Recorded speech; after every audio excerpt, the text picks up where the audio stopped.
Okay, all right. So welcome to this webinar. So this is we've done a number of webinars, I think 6 or 7 so far on this thought leadership webinar series. And the whole idea is this: how things are changing post-COVID, which we are calling next normal. So the topic today is deglobalization means relocalization. My name is Naman. I'm with Transform Ability. We are a business transformation, digital transformation, and human capital company. And with me is Ron Kislinger. He's an expert in industrial automation, is an executive. I'm going to ask him to introduce himself. Go ahead, Ron, please. Sure. As Naman pointed out, I'm Ron Kislinger. I spent 23 years in the auto industry working on every facet of automated systems that you can imagine. And then actually from both the OEM side, and then I went to the supplier side. So I went from buying, installing, integrating equipment to going to the other side and actually designing, selling it, installing it as well. So from there, I got into warehouse management, logistics, fulfillment. So I've worked for Amazon as an executive director of worldwide engineering and launching various verticals worldwide, and also work for Walmart as a global officer over fulfillment engineering, and was an SVP of Jet.com as well. Welcome, Ron. You bring a lot of experience. I think it will be a good discussion with you. So the topic is deglobalization means relocalization. So let's get into this. What does that mean, and how this trend is shaping our industry? So the first one, I'd like to start with this, a couple of things. Number one, business as usual is dead. And as you know this, that everything is changing, and the only constant is now I say is digital. I used to say change, but that change becomes digital. So digital now is a mandatory part of this change process, which we're going through. So I'd like to start with the first topic. The first point that I like to bring up is, over the last number of years, the trade has grown remarkably significantly, and that is driving this whole globalization movement. And if you can take a look at this here, the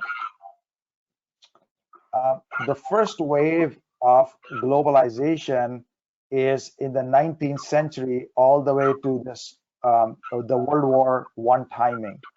And then we see that because of this turmoil, global turmoil, we see a decline in global trade, globalization.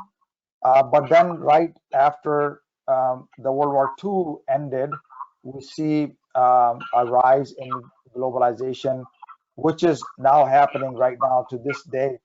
But in the same context, now we have discussions about, because of many reasons, the deglobalization concept, which we're gonna talk today.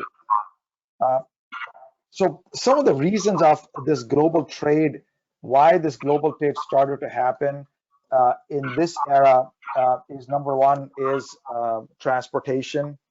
So improved transportation helped global trade, improved communication helped global trade, improved financial transparencies and banking helped global trade. Labor availability and skills help global trade. But I like to bring maybe a very key point here, which we have seen the move of the manufacturing jobs in the last maybe 10, 20, 30 years, is we move the jobs to the low-cost countries or best cost countries. Ron, what do you think about this move? What happened, and how they transpired, this whole phenomenon? Well, I think a lot of people were looking at the balance sheet and we're really looking at labor costs, as you pointed out, and we're over-indexing a little bit on labor savings versus the actual value add and non-value added work that their company is doing. So while offshoring some of the labor seemed to make sense and did make sense to the bottom line of the balance sheet, in many cases, they were also offshoring their value-added work.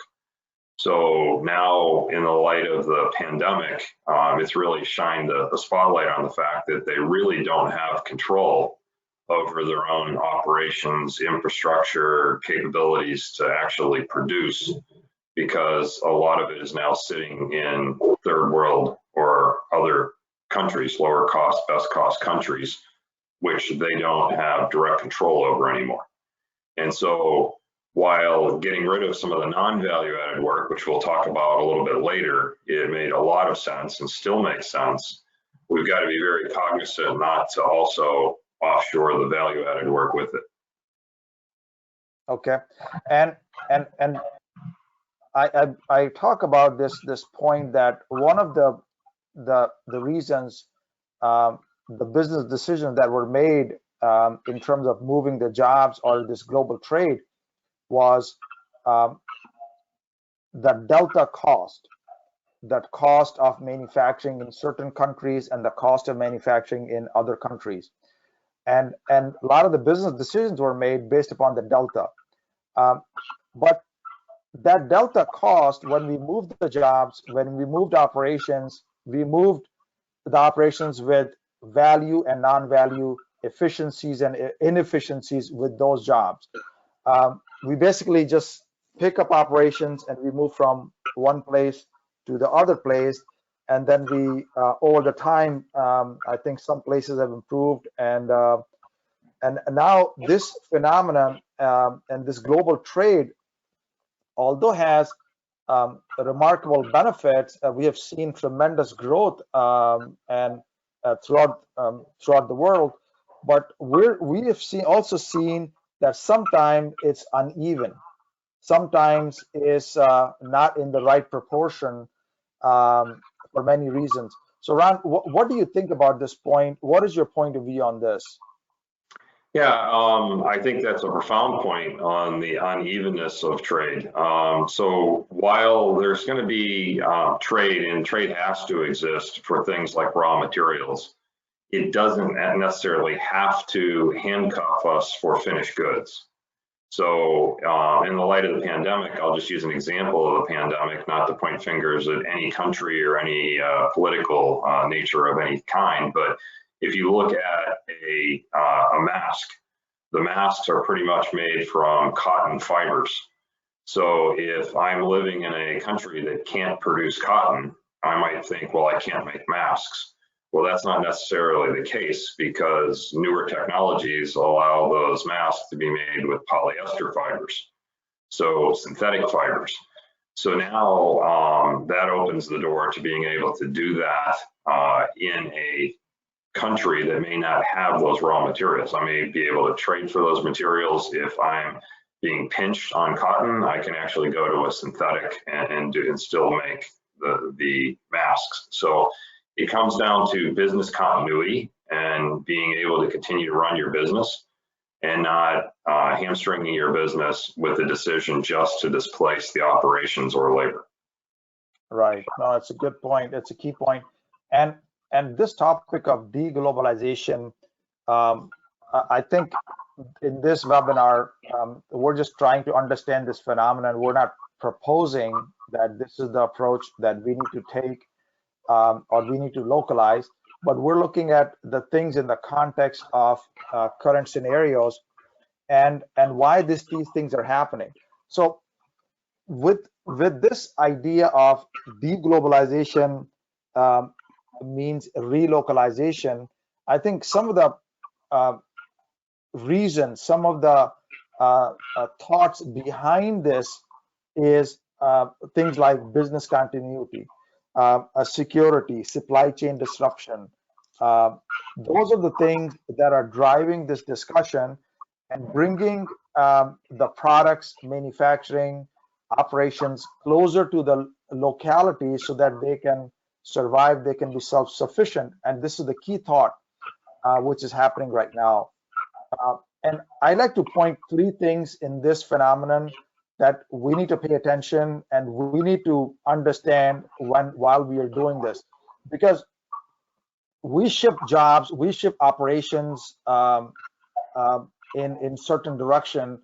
Now we're trying to localize. I think we cannot localize with the same cost because the cost of operation in certain countries is higher. So you want to bring back the jobs or bring back operations. You need to, number one, you need to reimagine work. What does work means for us, for you? I think that is very fundamental. Number two, re-engineer operations. How can we re-engineer operations to benefit from this phenomenon? And number three is rethink business.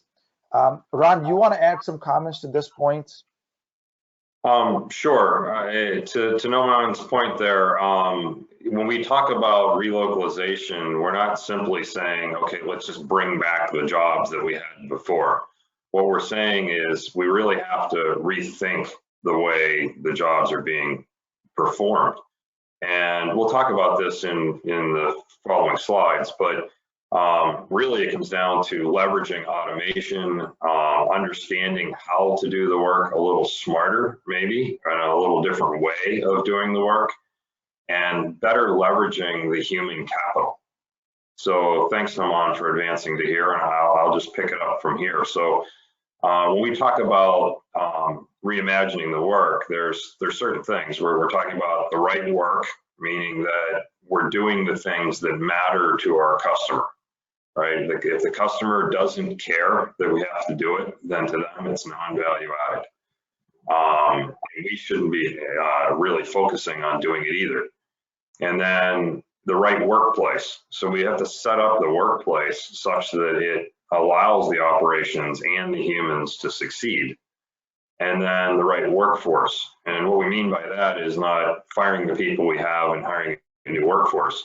This just means making sure that we transfer the skills to the folks that need them.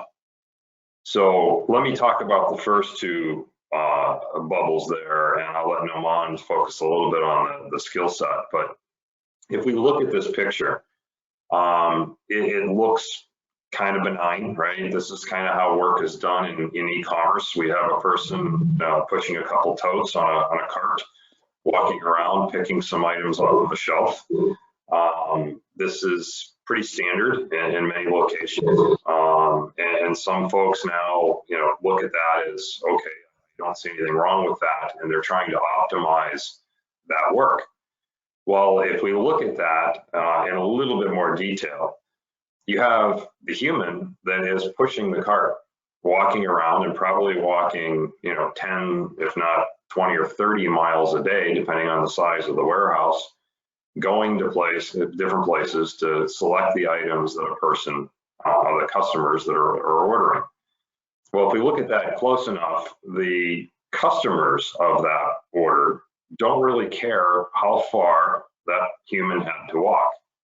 And oh, by the way, there's no real skill in that walking for the human, right? They're not adding value to the end product for the customer. So there was some transformation in the industry, and the industry started to automate. And what did it do? It did goods to person, which now the person stands still and robots run out, retrieve the totes full of the product, bring it to the human so that the human can stand in one place and pick.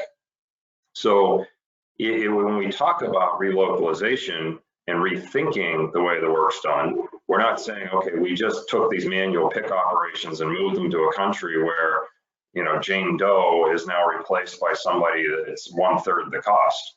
What we're saying is, well, why don't we make the person more efficient by eliminating the laborious task of walking and having them do the more intuitive tasks, the things that the robotics weren't doing quite well, and that is making the selection, identifying colors and shapes and sizes, and being able to discern items from one another. Now, as the products start to get better, and we'll talk about this going forward, there's ways to rethink that and drive that even further to go from the standpoint of the human adding even more value add and having less standing around waiting time, waiting for the totes to get to them and so forth. We're now talking, instead of walking maybe 30 seconds to get to a location, it might be 3 seconds for a tote to transfer in front of somebody. But if it has to do that thousands of times a day, that's 3 seconds times thousands. Those thousands start to add up over days into weeks and months of time that the person is idle, standing there waiting for something to happen, right? It might go unnoticed to some because it's such a step change from where we came from and in changing the work, right? So that would now be the right work. And we're changing the workplace. So the workplace might not need big aisles like this. It might not need library shelving and roller rack, flow rack shelving anymore. It now has a pick location and a big warehouse location where the robots are pulling from, bringing it to that person. But with that stated, then comes the skill set transformation. So the person that was used to walking up and down the aisles probably would now be elated to know, hey, I don't have to walk anymore. This stuff's going to come to me. But now my interface has to change, and I have to understand how to interface with the automation better. So Noman, why don't you touch on the skill sets a little bit and the mindset that goes along with that? All right. No, I think, Ron, what you're bringing are some very key points, like fundamental points here, as we are trying to reimagine work. And in this one, I think the design of the workplace need to be optimal. The flow need to be optimal. Use of technology, like you're saying, need to be understood. But let's talk about this, the right workforce, the people piece of this, because people this is a key element of this whole puzzle as we are doing localization or any improvement to work that is necessary, that is mandatory right now as we move forward, is number one, the skills. So the skills of the past, where maybe somebody is walking, somebody is maybe just assembling cars, assembling products, and we used to teach them, okay, this is a work instruction, and you do this step 1, 2, and 3. Okay, now those steps will change. Those SOPs will change. Now, I think in this new world, we will need skills that require technology, understanding technology, and also critical problem solving is become very important. Because, for example, if you're interacting with automation, we used to have a very selected group of professional maintenance or maintenance people who always were interacting with the robots. Now we are moving to this where people will be doing some of those jobs now, where they will be maybe maintaining those robots, they will be interacting with the robot, they will be programming the robot, they will be using the apps, warehouse management systems, for example. So that's where I think the focus need to be in developing the skills and the creative problem solving. Now, on top of that, I want to add another thing from the technology standpoint. We need to empower people with technology. Okay, and right now, many of the projects that I've been involved, some of the clients that I've been working, is we have to do some. People are maybe know some basic Excel skills or Word skills, but there are new tools right now which, with some basic programming knowledge, you can maybe make your own app for your warehouse, for your operations. So if we start to empower people, start to train people on those skills, I think that will make a big difference in inspiring people, because we are moving from instruction to inspiration. Okay, so old model is, here's the SOP, follow these instructions. Okay, and that's all you need to do, 8 hours, 24/7, okay, or 7 days. But now we're saying we don't have a lot of SOPs for you, but now this is the scope of work that we have, and we want you to become more creative. And this is a completely different shift of mindset, which is more towards inspiration. And this is where I'm talking about the mindset where we're empowering people, we are inspiring people, we are innovating with people, we are making people more effective, and that's where I think that will become more important as we move forward. Um, and for this, how do we do this? I think as businesses and leadership, we need to understand what is our aspiration roadmap, where are we heading, okay, what is our blueprint, what is our vision for the future. So once we have the vision, uh, we can understand that based upon the vision, what type of workforce do we need, okay. And you take a look at the workforce right now and look at the delta between the vision and the current workforce, and that will give you the delta, the gap. And that's where we need to work right now. That's where we need to develop those plans, that how we're going to update our workforce moving forward. What are your thoughts on this, Ron, on this point?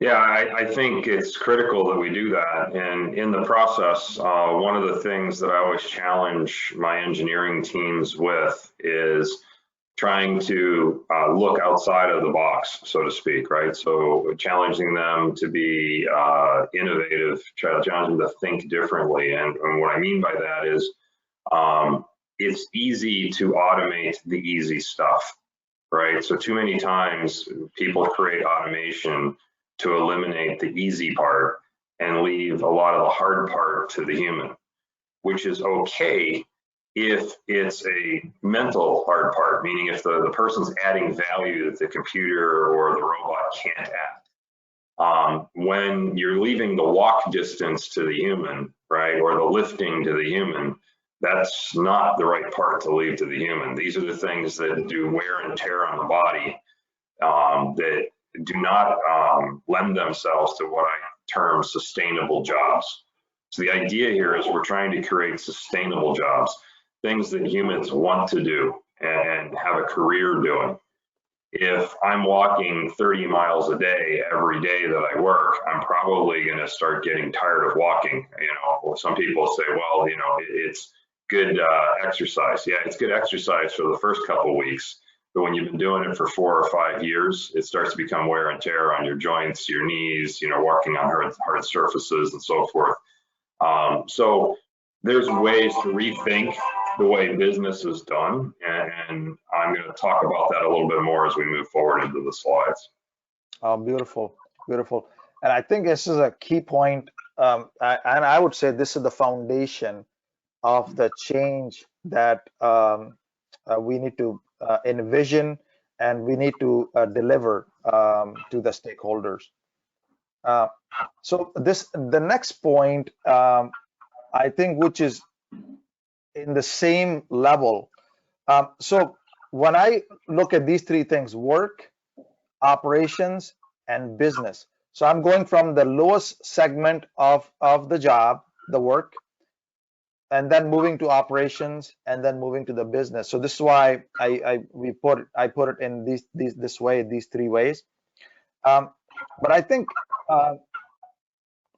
we need to re-engineer operations. That's the number 2 point, and we need to harness the power of our core. Okay, what our core is, those operations that we do, and how can we re-engineer those operations.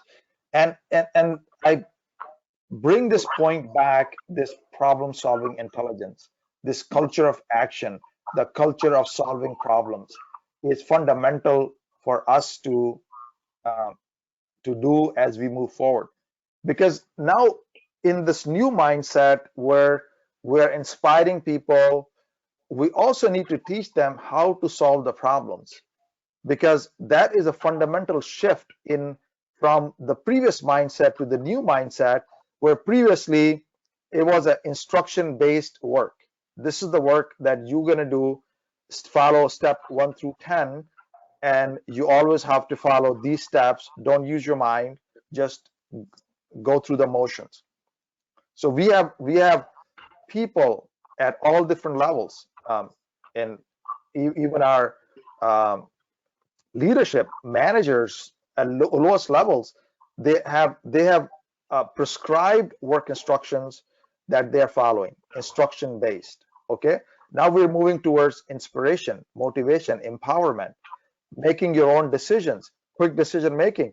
We need this problem solving intelligence, this culture of action, and this is fundamental for us to develop this foundation to re-engineer operations, to solve those problems. Because if we don't solve those problems, and if we don't know how to solve those problems, this whole re-engineering will not work. Yeah, so to comment on that and add a little more color to what Naman was just saying, if we think back to the person who was pushing a cart, walking around, that's how business is done in many places. So, you know, people look at continuously trying to improve that. We're saying that there can be even step changes to reimagining the way that stuff gets done. So we talked about goods to person. Well, the next logical thing is goods to a robot. What if we allow the robot to do what the robot can do best, meaning let it pick the things it can pick? And we know that it's going to run into some problems. Why? Because it doesn't have the intellect of a human being.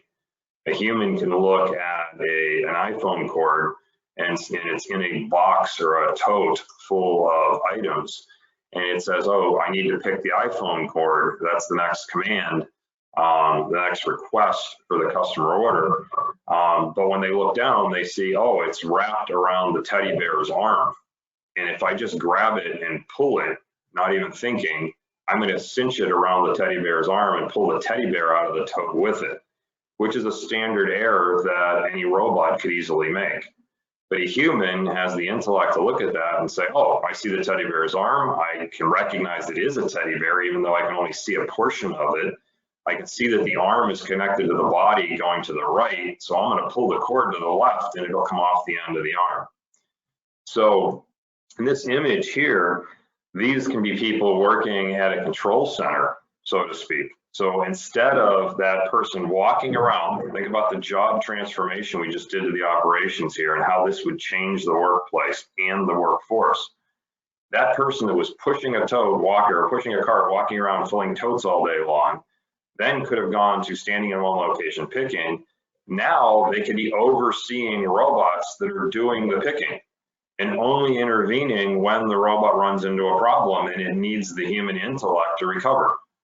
So all robotics programs, they tend to fail the same way, right? They might be a subroutine to try and recover when they run into a problem. But when they realize they're in a problem they can't solve, they drop into a manual mode and wait for a human to intervene. I could have humans sitting around in a facility just waiting. You know, they could be watching a bank of robots or, 10 or 12 robots in an area, or I could even give them a golf cart and let them drive around the facility, helping the robots when they need to. But that's not an effective use of the human. Letting the human sit in one location and bringing the problems now to the human. So it's like, hey, I've got a pick problem. I might be sitting in New York or New Jersey or San Francisco, and I've got a pick problem on a robot in Texas. I can, as a human, look into that tote and say, oh, it was trying to pick a gift card. Oh, I see the gift card. It's standing up on edge. It's an orange gift card on an orange tote, and the color recognition of the camera wasn't enough to pick it up. But as a human, intuitively, I can see that, yes, that's the gift card, right? I may remotely go in, shake the tote, just have it fall over so the robot can pick it up. I can remotely control the robot and make it go in on an angle to make the pick and just reset it and let it go back to doing what it's doing. And then maybe 30 seconds later or 5 minutes later, there's another issue and it happens to be in Indianapolis. That same person could reset that robot. So now when you start thinking about the value add, I don't have people sitting around just sitting there waiting for something to happen. Maybe I don't have a problem with that robot, but once or twice a day. But I'm paying a human to sit there. Again, when you look at value add versus non-value add, the end consumer will not care that I have to pay people to sit around in my warehouses waiting to reset the robots. Whereas if I do it centralized, now I'm fundamentally changing the operations.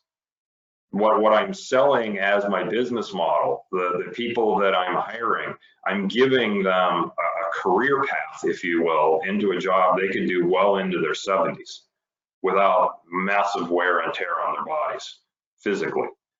So I'm using the technology to use that advantage. I'm using the digital and automation to my advantage to literally change the way the work is done and change the way the ROI would now be calculated when I say lowest cost country. My lowest cost country now might be in the highest tech country because the high tech eliminated the reason for all of these people standing around that were non-value add to my end customer. So I dwelled on that a little bit, but hopefully it helps solidify the point that we're trying to make here. Right. So the one last point I put it here is about the analytics and visualization, and this is something which is profound as we are moving forward in operations, in the re-engineering of operations, because one of the things that I come across and we have come across often in our work, in our transformation work, is that decision making. And if we can improve the decision making where people can make decision, and this goes back to this empowerment, the inspiration, and so many factories, so many operations where we don't have enough data. We don't know what is the machine. Like if you're working in a machining shop or an engine plant, there are all these machines or all these robots, and we don't know which robot is malfunctioning, or we don't know which machine is causing us the most scrap, which machine has the lowest OEE. That becomes a point where people are not making those decisions. They hire people to analyze all this data. But if we bring the power of data science, analytics, and visualization, I think that will increase transparency and also the decision making. I think this is fundamental on that. You want to add something, Ron, as you go forward? Yeah, I would actually. The idea about that, and I joke about this sometimes, but I would say that a lot of operations, whether it's a fulfillment center, it's a manufacturing site for automobiles, planes, trains, automobiles, doesn't matter. If it's any operation out there, they tend to have a lot of data, right? Companies are really, really good at generating data, but they're not really good at turning that data into information. And what I mean is actionable information, right? Not just, hey, I did this yesterday, or I can go back and figure out where my bottleneck was an hour ago. But there's now analytics and warehouse execution systems, if you will, that are empowering the supervision. So you might be a supervisor on the inbound dock and you're saying, hey, I just inbounded all the trucks, so I'm good, I'm ahead of schedule, I'm gonna send everybody to break. Sounds like a great idea, right? However, if I knew that, hey, 15 minutes from now, because of everything I just inbound, I'm not going to have enough people to put it away, or because of the amount of orders, I don't have enough selectors to select it all and pick it, or I don't have enough people to pack it. I can now work collaboratively because it's saying, oh, 5 minutes from now, I'm going to need more people at outbound.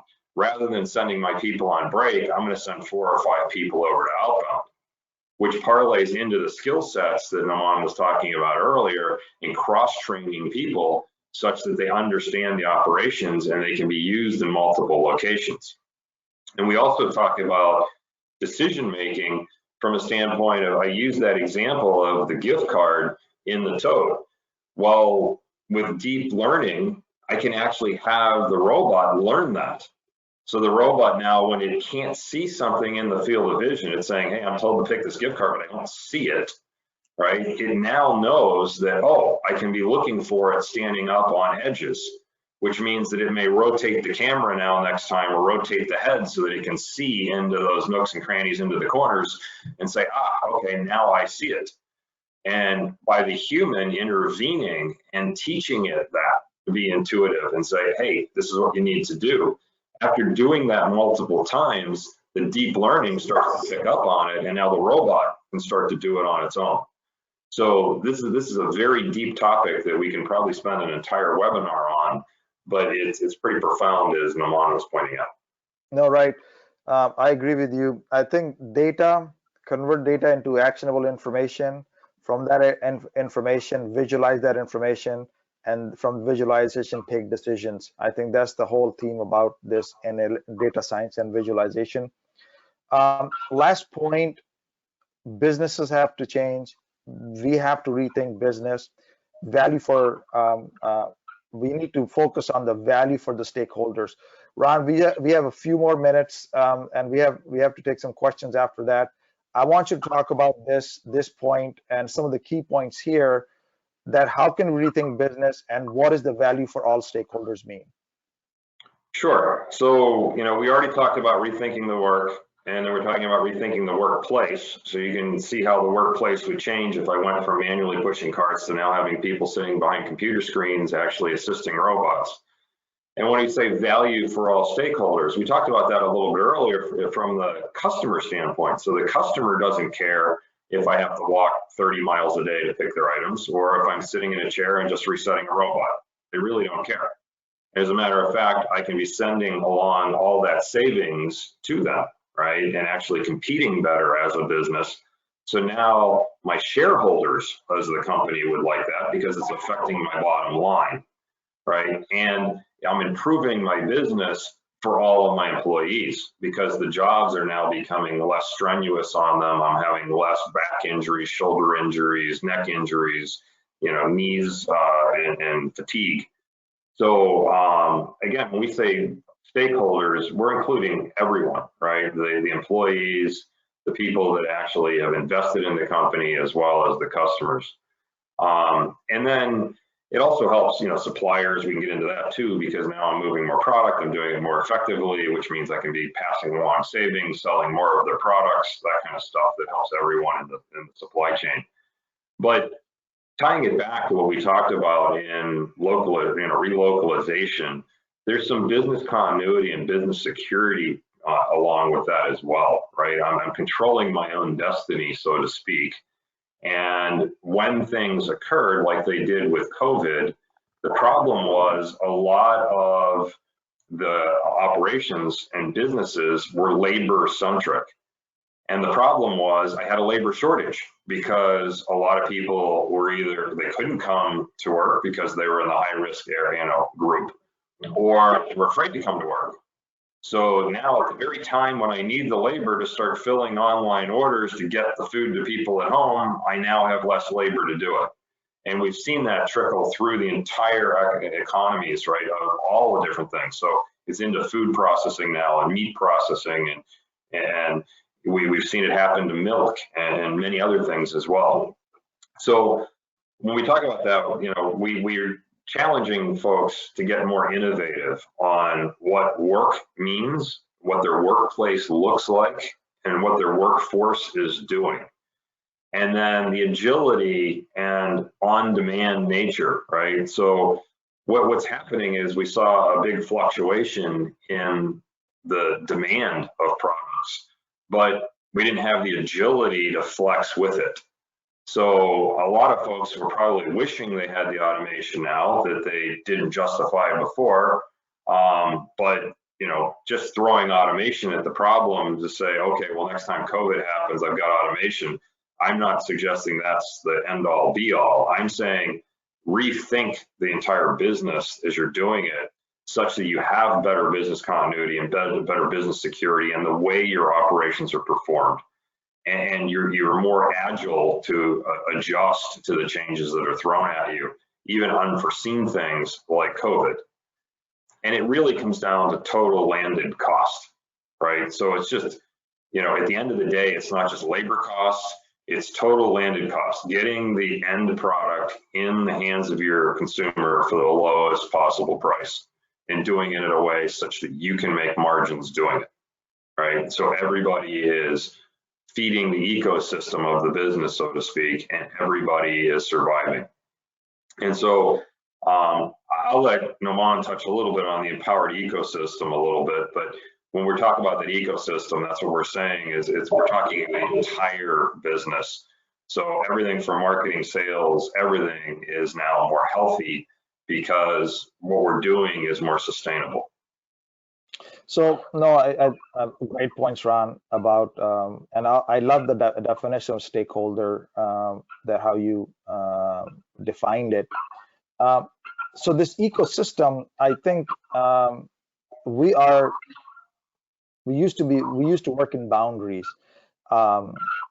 department boundaries, organizational boundaries, but the new organization is boundaryless. Okay. The new department or new functions, they have to be boundaryless. We cannot put silos in this type of environment, and we need to empower this whole ecosystem. We need to empower our customers. There are examples where companies are co-creating with customers. Okay, so this is an example of this empowered ecosystem. Work with your suppliers, and we know that Toyota, Honda, and some of those companies, they have a very strong supplier ecosystem, and they are part of their almost company, and many companies have adopted that philosophy as well. And in this ecosystem is also employees, because employees have to win in this situation. If they're not winning, then who's winning? Because those are the people who are making things, and obviously the customer, they have to see value. So this is why I'm saying that the whole ecosystem have to be empowered. The ecosystem has to work together. And I'm gonna finish here with this thought here, because I think I'd like to maybe open up to maybe a few questions. There's some people who like to maybe ask some questions.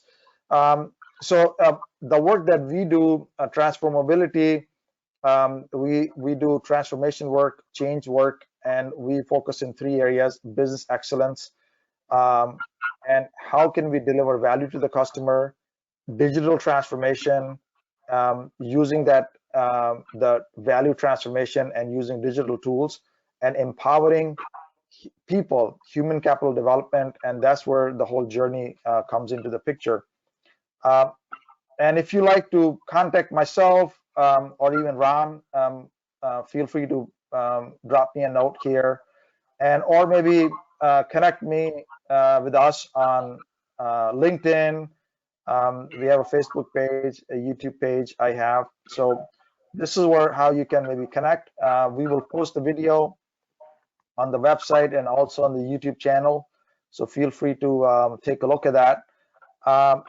So if there are any questions, I like to open the questions here.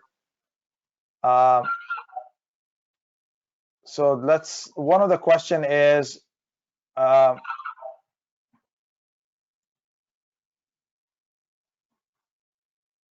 US has been exporting Big Mac hamburgers. This has to change. Obviously, I think there's some maybe both sides. I think from the DeGlobalization standpoint, this is a good comment. So there's another question came. What is the definition of cost? This total landed cost, Ron, you were talking about. What is the idea behind that? Explain maybe a little bit more. Sure. So too often companies can focus too heavily on one of the cost buckets. So one cost bucket is labor, but there is capital cost. There's the cost of failure. So making rejects or defective product, letting products spoil, best before dates going bad, having to throw it away. There's the cost of transportation, right? There's many different costs, right? You have the overhead costs, the cost of sales, the cost of acquiring a customer. So if I'm acquiring a new customer, but then I'm not keeping them happy, so I have to acquire a new one, that's very expensive. And my total landed cost to get products to a customer is very high because I have to acquire customers over and over and over again. And that's expensive. But if I can get a customer, keep them happy, right? I can keep an employee happy, so I'm not having high turnover of employees, having to go through a lot of onboarding and training costs. Those are all added costs. So when I say total landed cost, I'm saying you boil all your costs down and you go by widget, the number of widgets you actually deliver to a customer. How much is it costing you to get your widgets to that end customer? Total cost. Okay. All right, very good. There are a few more questions that are still coming. We will take a look at those questions and we will contact you based upon those questions. If you have any questions for us, feel free to drop us an email. We appreciate you coming. We appreciate your time. And we hope this webinar was helpful for you. So, and I also like to thank Ron for his wisdom and his experience and sharing those thoughts with us. So with this, I close the webinar. Thank you, Ron. Appreciate it, and thank you, everyone.